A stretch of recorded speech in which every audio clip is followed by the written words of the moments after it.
যে ভালোবাসার সে ঠিকই ভালোবাসবে,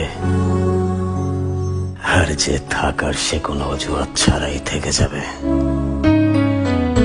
সৌন্দর্য অসৌন্দর্য কখনো কোনো সম্পর্কের মাঝে কাটা হয়ে দাঁড়ায়। শ্রাবণের সোমবারেতে শিব মন্দিরে যাব, কাশীনাথ করলে কৃপা, হাতে হাতে ফলটা পাবো, বলে